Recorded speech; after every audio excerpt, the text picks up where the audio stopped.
โดยสบายดีสบายดีโดยโอ้มื้อนี้ก็พ่อสาวผู้จบผู้งามเนาะทุกคน ก่อนอื่นขออนุญาตถามชื่อปูนาสาวปูนาอายุจักปีแล้วตอนอายุ24สิเข้า25อืมผ่านมาก็เคยมีครอบมีครัวแล้วบ่เคยคอกันแต่ว่าบ่ได้แต่งอืมเคยหากำลังขอกันยังบ่ทันแต่งซับโดยแล้วก็เลิกกันไปที่2ปีแล้วอยู่กันกับเพิ่นจักปีแล้วค่ะอยู่น้ำเพิ่นบ่ฮอดปีเฮากลับไปหาเงินอยู่ไทยเฮาบ่ได้มีลูกกันบ่บ่มี เพราะว่ายังบ่ทันได้แต่งเนาะโดย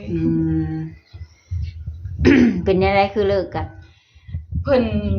เป็นทหารแล้วเพิ่นไปเรียนแล้วบัดนี้เฮาก็สิเฮ็ดเรือนหั่นน่ะเฮาตั้งเซาเลยเฮาสิเฮ็ดเรือนแล้วเฮาได้ไปหาเงินบัดนี้ก็คือสิแม่นความห่างไกลกันหั่นแหละเพิ่นก็ไปเล่นไปเที่ยวแน่แล้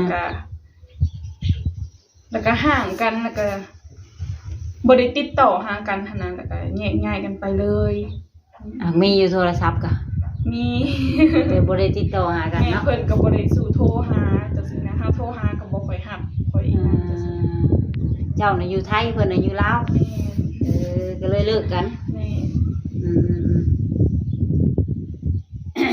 มื้อนี้ออกมาเปิดใจบ่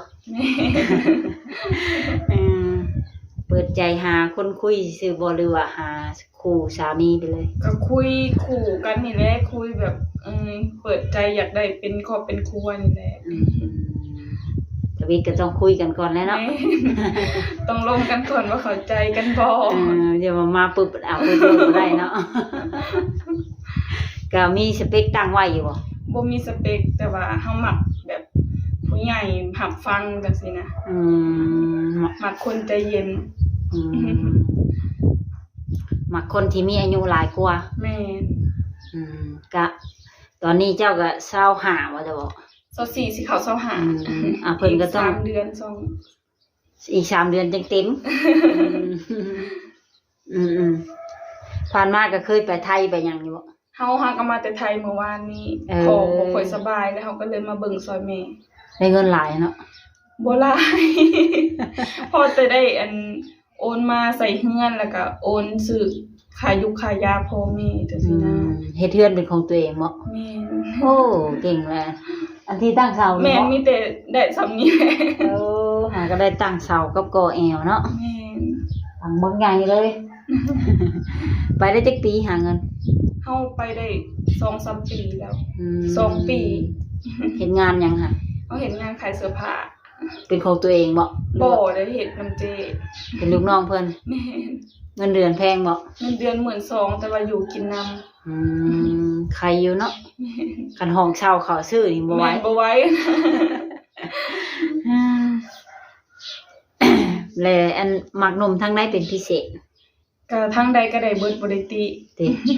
ขอแต่เพิ่นเป็นผู้ใหญ่กว่าแล้วก็เบิ่งแยงเฮาได้สูบยานี่ก็รับได้อยู่บ่สูบยากินเหล้าสูบยากินเหล้าได้อยู่แต่ว่าก็พอประมาณกินแบบกินเหล้าได้อยู่เที่ยวได้อยู่แต่ว่าก็สมมาพาควรเนาะคันเที่ยวคุมื้อกินคุมื้อนี่ก็บ่ไหวเนาะโดยเจ้าสู้เด้เจ้าสู้ก็บ่ไหวเจ้าสู้บ่ไหวเนาะจางว่าเพิ่นเป็นผู้ห้างนางหมายได้ซั่นน่ะบ่ได้ติมีลูกติดก็ได้แต่ว่าคนเฮาคบกันมันบ่ได้อยากมีไผเลิกไผปะดอกเนาะเอาก็อยากเป็นครอบเป็นครัวนั่นแหละแต่ว่าคนเฮามันสิเข้าใจกันบ่เข้าใจกันมันก็อยู่นำกันบ่ได้เลือกบ่ได้คนเฮาเนาะก็ว่าสิอยากผัวเดียวเมียเดียวอยู่หั่นแหละเนาะบ่มีไผอยากมีอดีตดอกเนาะอดีตบ่ดีก็มันบ่มีไผฮู้อนาคตเนาะจักไผสิเจอแบบใดหั่นน่ะแล้วสมมุติว่าคันเอานี่สิไปอยู่นำเพิ่นบ่หรือว่าเพิ่นมาอยู่พี่ไปมาหาสู่ได้แต่ว่าให้ไปอยู่เลยเฮาก็ยังตัดสินใจบ่ได้เพราะว่าเฮาก็ต้องเบิ่งพ่อเบิ่งแม่ก่อนนะอีกอย่างทางเจ้านี่ก็มีเฮือนเป็นของตัวเองอยู่ทั้งนี้เนาะคันสมมุติว่าเอากับหนุ่มไทยนี่ก็ไปๆมาๆเนาะแม่นไปๆมาๆได้อยู่ จะเป็นลูกผู้ที่เท่าไหร่จ้ะ เขาเป็นลูกกบ ลูกกบมีอ้ายน้องคิงจักคน ไอ้น้องคิงค่ะ4คนแล้วก็เอื้อยผู้ติดแม่อีก2แต่ว่าเพิ่นบ่ได้อยู่นำแม่ดอก หมายความว่าพ่อกับแม่แยกกันบ่ แม่น โอ้ แต่ว่าพ่อเฮากับแม่เฮายังอยู่นำกันอยู่ อ้าว บ่แม่นแม่เฮามีลูกติดอีก2คนแต่ว่าเพิ่นบ่ได้อยู่นำจังซี่นะ แม่มีลูกติด2คนแล้วแม่เจ้านะมาเอากับพ่อเจ้าบัด แม่ แล้วเจ้าเนี่ยเป็นลูกของแม่เจ้ากับพ่อนี่ แม่ รวมแล้วมี4คนเนาะทางผู้เก่าผู้ใหม่เนาะมื้อนี้เนี่ยพ่อเจ้าบ่สบายเลยได้มา แม่นอีพ่อเราเป็นประดงลงคอนะแล้วย่างบ่ค่อยได้ ได้ไปหาหมออยู่บ่ ก็มีแต่กินยาเพิ่นบ่สู้อยากไปเงินบ่ค่อยมีเลยเราก็อีต้นลูกแม่แล้วเพิ่นก็บ่อยากไปมันไปซื้อยากินเอา เจ็บหัวเข่าบ่ประมาณนี้บ่ แม่นเจ็บเข่าเจ็บแขนแบบว่ามันลงคอนะ เขาบ่ให้กินไก่ได้เลย แม่น แล้วให้เรากินอยู่บ่ไก่ เรากินบ่ค่อยคลำปานใดค่ะนะ คันกินไก่แล้วมันเจ็บแฮง แม่นแฮงยามลมแนวนี้ค่ะเพิ่นเจ็บแฮง เจ็บแฮงแล้วก็ไข้ขึ้น แม่น ทรมาน แล้วทางอันพี่น้องเจ้านี่ยังบ่มีไผสร้างครอบครัวบ่ ยังบ่มี โส น้อง ด เฮา2คนก็ไปไทยอีกผู้หนึงเพิ่นก็อยู่บ้านนี่แหละแต่ว่าเพิ่นไปเฮ็ดเวียกก่อสร้างจังซี่นะบ่ค่อยได้อยู่เฮือน แสดงว่ายังโสดบ่เลย แม่น รีบเอาเลยจ้ะจังได๋พอเว้นหาหลานน้อยได้เนาะผ่านมานี่เจ้าเคยเข้าโรงเรียนอยู่บ่ตะกี้ เฮาออกโรงเรียนตั้งแต่ป .4 สิขึ้นป .5 เพราะว่าตอนนั้นอีแม่ก็บ่ค่อยมีเงินเนาะตอนยังน้อยเนาะบ่มีเงินแล้วบ่มีโอกาสได้เรียนคือผู้อื่น ภาระหลายเนาะ เรียนภาระหลายแล้วเฮาก็ไปเฮ็ดเวียกอยู่ไทยไปตั้งแต่อายุ14 ปี เจ้าบ่ไทยหั่นน่ะ มีบัตรข้างในหรือว่าลักไป ตอนนะหาน้าสาวเฮาเอาไปบ่มี เป็นคนเถื่อนเนาะ เป็นคนเถื่อน พี่คือน้อยแล้วไปเนาะ แม่น ไปตั้งแต่เงินเดือน 3,000 เงินเดือน 3,000 ก็บ่ได้จับเงินซั่นดอก มีแต่อันครบเดือนมาแล้วก็โอนมาให้แม่เบิด เพราะว่าอยู่กินน้ำเขาก็สิสบายแน่นะ ตัวเองก็ยังบ่เป็นชื่อปานใดแล้วเนาะไปเลยไปตั้งแต่อายุ14บัดนี้อายุจักปีจังได้เอาผัว อายุเฮาจน22 ปี โอ้จังได้เอากับเพิ่นที่คนไทยบ่หรือคนลาว คนลาวนี่แหละ เลยบ่เข้าใจกันเนาะ โดย คือว่าแหละห่างไกลเนาะแล้วมันก็ห่างเหินไปแล้วความหัก แม่ มันบ่คือ เฮาหักคือเก่าหั่นแหละแต่ว่าเฮาโทรมาแล้วเพิ่นก็บ่สู้รับจังซี่นะบ่สู้รับบ่สู้ติดต่อหาจังซี่นะแล้วก็เลยตัดสินใจว่าเพิ่นคือสิล้มผู้อื่นหั่นแหละเนาะ แล้วก็เพิ่นก็เลยแบบให้มาเว้าอีหยังกันจังซี่นะ ฮิตของนั่นเนาะ แม่นแล้วก็เลยหย่า ก็เพิ่นก็เสียเงินกระดองให้อยู่บ่ ต้นคอกันค่ะก็ได้เสียให้อยู่แต่ก็ปมแต่10 ล้าน บัดนี้สมมุติคันเอาใหม่นี่ค่ะดอกแพงกว่าเก่าแล้วบ่ บ่มันบ่เกี่ยวกันเนาะ ตอนนั้นมีคำพร้อมบ่ค่ะดอกจ้ะ คำแต่ว่าบ่ได้ปง คำบาทหนึงบ่ แม่นคำบาทหนึงปงแต่เงิน10 ล้าน ถามมือแต่งยังคงอีกนะเนาะ แม่น แต่ว่าบ่ฮอดมื้อนั้นซับ ไปบ่ฮอดซ้ำเนาะก็บ่เป็นหยัง คนเฮามันผิดพลาดกันได้ มีแต่เริ่มต้นใหม่ค่ะเลิกกับเพิ่นมานี่ก็ยังบ่มีครูเลย บ่มี เป็นแบบเจอโวเจอเวลอยู่ติ แม่นเพราะว่าเฮาก็เฮ็ดแต่งานนะเฮาอยู่ไทยก็บ่ได้มีเวลาว่างแบบสิลงจังซี่นะ แบบบ่แม่นเฮาไปเที่ยวเด้เนาะเฮาไปเฮ็ดงาน แม่นบ่ได้ออกไปไสเนาะอยู่น้ำเพิ่นหั้นนะ ตอนเช้ามาก็ขายเครื่องขายของแล้วก็ตอนแลงมาก็เฮ็ดงานบ้านกว่าสิแล้วก็8 9 โมงกว่าสิได้นอนนะแล้วก็เมื่อย ทางเจ้านี่ก็มีช่องทางติดต่ออยู่บ่ มีไลน์ มีไลน์เนาะ มีไลน์ติดต่อบ่เป็นชักไลน์ ไปพุ่นเฮ็ดงานหลายปีได้ไปเที่ยวหันนี่อยู่บ่ กับเก๋พาไปอยู่ไปย่างหางย่างไปทะเลดำเถื่อโดนๆจังไปจังซี่นะบ่ได้ไปเรื่อยเนาะ เลย มีวันหยุดวันหยังอยู่บ่ บ่มีวันหยุดแต่ว่าคนจีนวันอาทิตย์เขาสิหยุดครึ่งมื้อเปิดครึ่งมื้อแล้วก็ฮอดบ่ายโมงจังซี่เขาก็สิปิดจังซี่นะก็สิได้พักแต่มื้อนั้นแหละ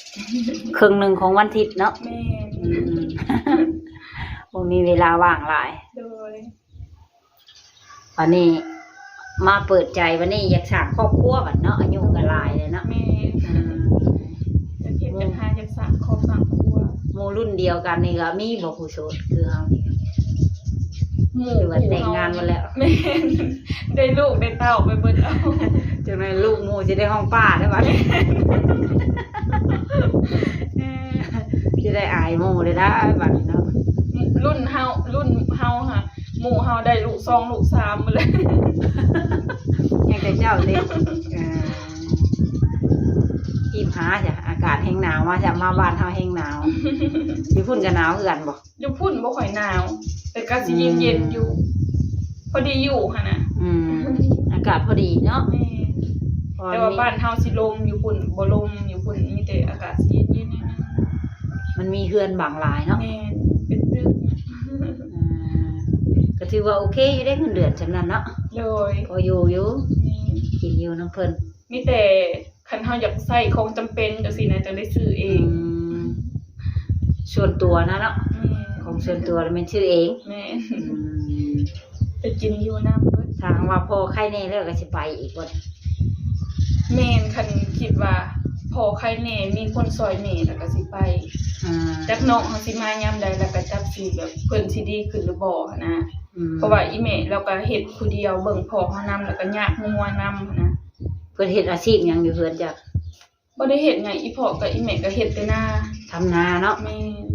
เฮ็ดให้เฮ็ด คือว่าเราบ้านเฮาอาชีพหลักก็แม่นเฮ็ดนา แม่เฮ็ดแต่นาบ่ได้เพราะว่าตะกี้ให้อีแม่แล้วก็ขายเครื่องแล้วก็บ่มีคนเบิ่งพ่อแล้วก็ได้จำเป็นเบิ่งนะ บ้านเฮานี่ก็แม่นอาชีพหลักก็เฮ็ดนาอย่างหลายเนี่ยก็ขายเครื่องเพิ่มเนาะ ส่วนผู้สาวคุมื้อนี้ก็ขายเครื่องออนไลน์ว่าซั่นนั่นแหละกันไปเฮ็ดเวียกคงจักโครงงานแบบมันบ่อยากชมปานใดเนาะ บ่พอกินบ่กุ้มนะ ทางว่ามีหนุ่มอยากมาหามาหลินมาเที่ยวฮอดเฮือนนี่ได้อยู่บ่ ได้ ช่วงที่ยังบ่ได้กลับไทยเนาะ แม่ กลับไทยแล้วก็บ่ได้แล้วบัดนี้เนาะ กลับไทยก็ไปหาอยู่ไทยก็ได้ ใกล้ๆเนาะแห่งสบายอยู่แถวใดเฮ็ดเวียก เฮาเฮ็ดเวียกอยู่โบเว ตลาดโบเบ้ แม่น ขายกลางคืนได้อยู่หั่นเนาะ แม่นกลางเว้นก็ขายกลางคืนขายตะกี้ค่ะตะกี้ตอนเฮาเฮ็ดหั่นเนาะเพิ่นสิขายตอนประมาณ2โมงกลางคืนหั่นน่ะเพิ่นก็สิมาตั้งแผงขายจนฮอด8โมง9โมงตอนเช้า เขาว่าเสื้อผ้าถึกแม่ก็ แม่ เพิ่น น บ่ แม่นมันเป็นตลาดขายส่ง ตลาดโบเบ้ขายกลางคืนว่าตะกี้ก็น้องข่อยก็ไปเฮ็ดอยู่หั่นแหละ เลย ขายกลางคืนว่ามันสิมีผู้ซื้อบ่ว่าคือในใจ ตะกี้มันได้ขายได้ตะกี้มันได้ขายแต่ว่าเดี๋ยวนี้มันบ่ค่อยได้ขายแล้วเดี๋ยวนี้มันขายเครื่องออนไลน์หลายคือแบบว่าขายทางเฟซทาง TikTok จังซี่นะ ก็เลยดึงลูกค้าไปแล้วเนาะ แม่น เพราะว่าลูกค้าอยู่เฮือนก็ช้อปปิ้งได้เนาะ แม่ แล้วเดี๋ยวนี้มันก็บ่ค่อยมีแล้ว แต่ว่าไม่ขายแบบเขาหักเครื่องไปขายก็ยังมีอยู่ หากทางเจ้านี่ก็เฮ็ดอาหารเป็นอยู่บ่ เฮานี่บ่ แม่ เฮาเฮ็ดเป็นเบิด ของอยู่ของกินเฮาเฮ็ดเป็นเบิด ทางว่าไผได้เป็นไปเป็นเมียนี่ก็เนาะถือว่าหายห่วงไปเลยทุกคนเลยหุงข้าวไผบ่ใหม่หมอแน่นอน